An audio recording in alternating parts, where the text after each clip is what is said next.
Bonjour, bonjour à toutes et à tous et bienvenue dans ce nouvel opus de l'Atypique. Merci d'abord à toutes celles et tous ceux qui nous ont rejoints suite au live sur les nouvelles clés de la confiance en soi que j'ai organisé avec Kira. Et bienvenue à vous donc dans l'audience de l'Atypique. Alors aujourd'hui en fait j'ai eu envie de vous parler d'un sujet que je rencontre souvent en clientèle. Qui est la question de j'en peux plus, j'ai envie de tout plaquer, aidez-moi Isabelle. Et comme si en fait vous deviez vous résoudre à tout plaquer parce que vous vous ennuyez. Et moi je vous inviterai durant ce temps de lecture de l'Atypique à opter pour activer votre créativité. Alors c'est pas un gros mot, vous allez voir ce que j'entends par ce mot-là. Restez avec nous. C'est vrai que quand je vous rencontre pour la première fois, donc lors de la première séance ou même en séance faisons connaissance, vous êtes nombreux à me partager en fait votre sentiment, le sentiment que vous avez d'être piégé dans votre vie professionnelle. D'ailleurs, c'est tellement fort que vous ne voyez pas d'autre issue que finalement de tout plaquer, quitte même à changer de poste, d'entreprise et voire même à vous reconvertir. Comme si finalement la seule possibilité qui s'offrait à vous, et c'était de tout plaquer plutôt que de rester dans ce poste qui ne vous convient plus. Mais je constate aussi souvent en fait que le piège dans lequel vous vous sentez pris n'est peut-être pas aussi réel qu'il n'y paraît. Et très souvent, je vous invite, et quand vous êtes en séance avec moi, en coaching avec moi, euh, avant de prendre cette décision, et il ne s'agit pas de changer votre décision, je vous invite souvent à aller voir s'il n'y a pas d'autres opportunités à imaginer et donc à activer le pouvoir de votre créativité. Et c'est donc aujourd'hui, effectivement, l'objectif et le contenu de cette nouvelle numéro de l'Atypique. Alors, pourquoi est-ce que on se sent, ou presque souvent en tout cas, pourquoi nous sentons-nous piégés dans notre travail? Parce que c'est vrai que quand on regarde les choses, votre job a l'air à tout pour être satisfaisant. La fiche de poste, les responsabilités, le salaire, tout ça, c'est pas là-dessus en fait que vous vous sentez insatisfait. En tout cas, pas majoritairement. Mais en réalité, en fait, ce qui se passe, c'est que vous vous sentez plutôt mal à l'aise au travail. Vos relations avec votre supérieur, peut-être parfois certains collègues, sont souvent compliquées. Vous avez le sentiment de fournir de gros efforts pour vous adapter et vous adapter à ce qu'on attend de vous, ou en tout cas ce que vous imaginez qu'on attend de vous. Et surtout, en fait, vous ne vous sentez pas du tout reconnu à la mesure de votre investissement. Et puis enfin, évidemment, quelque chose que je retrouve très souvent chez mes clients, c'est l'ennui et l'ennui profond. D'ailleurs, je me dis que si certains managers allaient oser vous proposer ou vous poser cette question, vous lui répondriez très certainement et de façon très cash que vous tournez en rond et ce presque depuis le début de votre prise de fonction. Et en fait, face à cet inconfort, face à cet ennui, vous vous dites qu'il n'y a pas 36 solutions. Soit vous restez à ce poste, et donc pour conserver la sécurité, mais vous savez très bien que vous allez soit vers le burn-out parce que vous y êtes épuisé, soit vers le burn-out qui est tout à fait le contraire parce que vous ennuyez tellement. Ou alors vous décidez de tout plaquer. Et vous décidez d'aller ailleurs, voir, comme le dit l'expression, si l'herbe est vraiment plus verte. Mais le truc, c'est que vraiment, c'est une vigilance que je vous demande d'avoir, c'est que vous risquez de retomber rapidement dans les mêmes difficultés et dans le même ennui. C'est pour ça que voilà, je vous invite toujours à essayer d'explorer une troisième voie pour sortir du tout ou rien et peut-être d'explorer un autre scénario que celui que vous connaissez si bien qui est la fuite. Alors, qu'est-ce que ça veut dire activer sa créativité au travail? Alors non, je ne vais pas vous demander d'être artiste, je ne vais pas non plus vous demander de faire un stand-up à la prochaine assemblée générale de votre entreprise, pas du tout. Pour moi, la créativité, c'est vraiment quelque chose de... C'est tout autre chose en fait. C'est d'abord d'accepter de renouer avec... parce que les analystes transactionnels ou d'autres psy appelle l'enfant intérieur. C'est cette part de nous qui aime jouer, qui s'amuse, qui s'exprime librement, qui se laisse aller à ses envies, qui est connectée à qui elle est vraiment et qui connaît effectivement le chemin de la joie profonde et simple. Ça, c'est vraiment intéressant de s'arrêter sur ce mot joie, hein. C'est quand je suis connectée à ma joie, alors il y a de fortes chances que je sois dans quelque chose qui me nourrisse, tant intellectuellement que spirituellement, enfin sur tous les aspects. Et donc, qu'est-ce que ça peut vouloir dire qu'être créatif dans un contexte professionnel? Finalement, je pense que ce soit un contexte professionnel ou personnel, être créatif, c'est d'abord accepter de revenir à soi, à son cœur et à ses émotions. Tout simplement, avec plein de guillemets, bien sûr, car je connais la difficulté pour certains à la fois soit de reconnecter avec ses émotions, soit de concrétiser sur des choses qui paraissent parfois tellement évidentes. Et je voudrais juste vous raconter une petite anecdote personnelle, hein. Si pendant 15 ans, en fait, depuis 15 ans, presque 17, je ne sais même plus, j'exerce mon métier de coach avec le même enthousiasme, et si je ne suis pas rattrapée par l'ennui, c'est parce que d'abord, j'ai décidé il y a quelques années d'exercer mon activité comme je l'entendais. Alors bien sûr dans des standards, sur un socle de compétences et sur un socle d'éthique, évidemment. Mais j'ai accepté de le faire en lâchant le regard de certains concurrents, de certains pairs, voire même de certains mentors. J'ai aussi accepté de ne pas rentrer dans les clous du coaching validé par International Coaching Federation, qui est beaucoup plus classique et puis qui est surtout assez enfermant. Et puis moi, alors j'adore apprendre des nouveaux outils. Pas plus tard que ce week-end, j'étais en formation et j'aime bien les déformer, les adapter. On parle de crafting, je crois. Et voilà. Et puis j'aime bien aller utiliser des outils ailleurs que du coaching. Voilà, qu'importe, mais j'aime bien en fait proposer des choses différentes, innovantes, et c'est là que j'exerce ma créativité. Et puis en même temps, j'ai une activité, voilà, depuis que je suis sur le marketing digital et que je fais des coachings en ligne, où vous me rencontrez sur LinkedIn, ou grâce à cette newsletter, eh bien, j'ai réactivé mon goût pour l'écriture, que j'avais complètement oublié. J'ai découvert que j'adorais interviewer des personnes qui ont des choses intéressantes à dire. J'adore me former, etc. Et donc tout ça nourrit ma créativité et m'inspire. Et donc aujourd'hui, dans mon propos, ce que je veux, c'est vous donner à voir que souvent, il existe bien d'autres options que celles que vous pensez, du tout ou rien. Je pars, je me casse, je reste, je m'ennuie, je dépéris, tout noir ou tout blanc. En fait, accepter d'aller reconnecter avec sa part créative, c'est s'ouvrir à la troisième voie, peut-être même une quatrième, une cinquième, que nous n'avions pas du tout envisagée au départ. Et je voudrais vous donner quelques exemples, alors là, très concrets, qui ne me concernent pas moi, mais qui concernent des clients, et que j'ai accompagnés et avec lesquels on a travaillé sur cet angle-là. Alors je pense à Sandrine, alors bien sûr comme à chaque fois les prénoms sont modifiés et puis les situations sont un peu, comment dire, ou simplifiées ou complexifiées pour que l'anonymat soit respecté. Et donc je pense à Sandrine, au début de son coaching, dès la première séance, elle me dit que ses parents sont aux antipodes l'un de l'autre. Son père est un homme de la terre, un paysan comme elle aime à dire, et sa mère, elle, est issue de l'aristocratie, donc une aristocratie étrangère. Et en fait, quand je l'accompagne, elle vient me voir pour son tiraillement, son désalignement, son épuisement. Elle est vraiment dans un déséquilibre intérieur. Et plus tard, dans le coaching, alors on a beaucoup travaillé sur son désalignement, etc., sur son burn-out qui était toujours présent. Plus tard, en fait, dans le coaching, quand elle a commencé à aller mieux, on est revenu sur cette phrase « je suis le fruit de ces deux origines », en fait.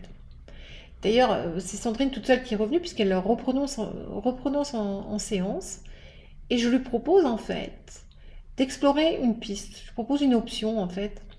C'est de chercher en fait comment elle pourrait, dans le poste qu'elle occupe aujourd'hui, trouver un moyen d'exprimer, de refléter en fait cette double origine qui semble un peu aux antipodes, mais qui a fonctionné chez ses parents et dont elle est le fruit. En gros, concrètement, qu'est-ce que ça veut dire elle, pour elle qui est consultante dans des grosses boîtes parisiennes pour une société de conseil, comment en fait elle pourrait honorer son envie de se rapprocher de la terre et de la nature? Il ne s'agit pas de lui dire de partir vivre ailleurs, parce que c'est pas envisageable pour elle. Mais en fait, cette réflexion lui a permis en fait de proposer à ses boss d'élargir son portefeuille de clients pour s'ouvrir à des entreprises de taille plus humaine, orientées dans l'économie sociale et solidaire, installées dans les zones rurales. Et aujourd'hui, en fait, c'est ça qui l'a fait vraiment, vraiment vibrer. Et elle retrouve de l'équilibre et du plaisir. Donc ça, c'est le cas de Sandrine.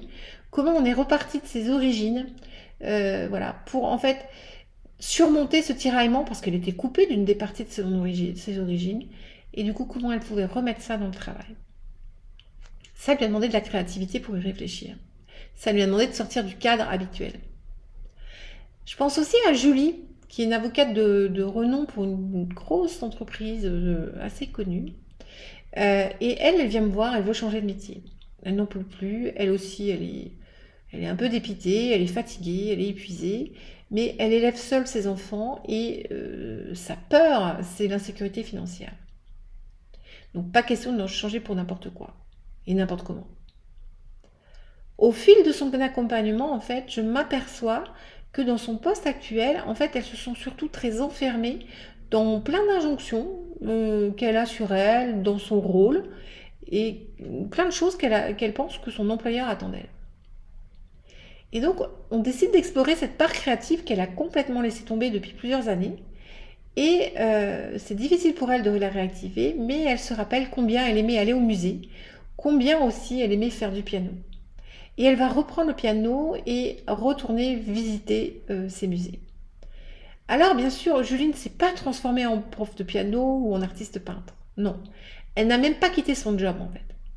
Mais en fait, c'est comme si cette réflexion autour de qu'est-ce qui l'animait, de ce qu'elle aimait dans cette part créative qu'elle avait enfouie en elle, elle a retrouvé en fait l'élan qui lui manquait pour redessiner son poste et suggérer de nouvelles pistes à son employeur.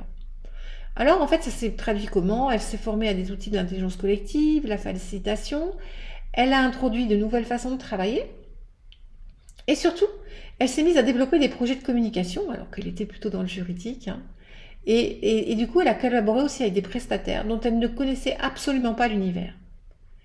Et donc, en se reconnectant à ça, donc cette partie émotionnelle, à ses sensations, elle a façonné son job à son image et elle l'a surtout coloré de qui elle était, de ce que je vais appeler sa singularité en fait.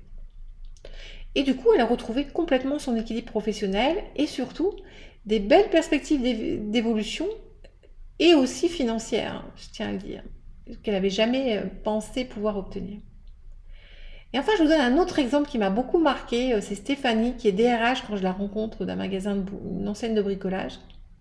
Elle est bien sûr atypique comme toutes mes clientes, mais son profil justement désarçonne son N+1 et qui lui se demande mais qu'est-ce que je vais faire d'elle demain dans l'enseigne quoi.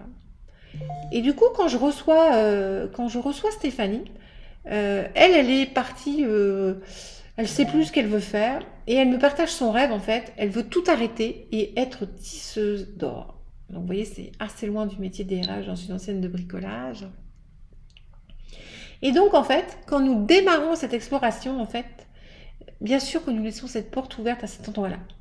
Il n'est pas question d'enlever à Stéphanie ses rêves et ses envies. Mais elle accepte aussi de mesurer la faisabilité de certains projets et de voir comment elle pourrait les rendre plus artistiques, plus proches de ses appétences en fait.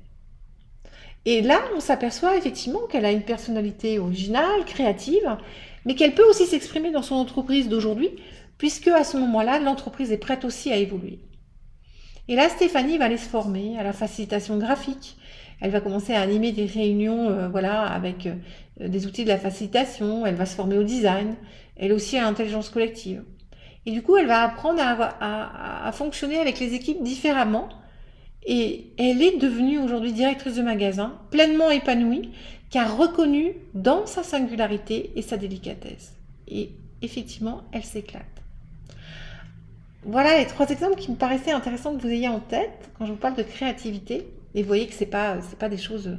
Je ne vous demande pas de dessiner sur une feuille et d'avoir quelque chose qui soit de l'ordre de l'œuvre d'art, hein. Mais si je vous dis tout cela, c'est que ces personnes, quand je les ai rencontrées, leur horizon leur semblait complètement bouché. Elles se sentaient prises au piège. Et en fait, en réactivant leur créativité, leur part créative, elles ont trouvé leur meilleur allié, en fait, j'ai envie de dire. Alors maintenant, si je devais vous donner 3 conseils, 3 directions pour explorer votre créativité, je dirais que la première, c'est d'abord d'accepter que tout ne soit pas parfait.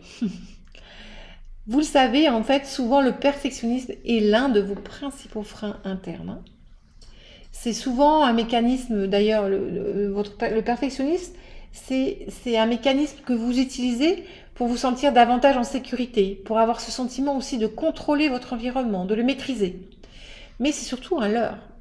Parce que d'abord, ça vous ralentit, ça vous diminue, ça vous standardise, vous qui ne voulez pas être dans les cases, et ça vous coupe de votre créativité, en fait.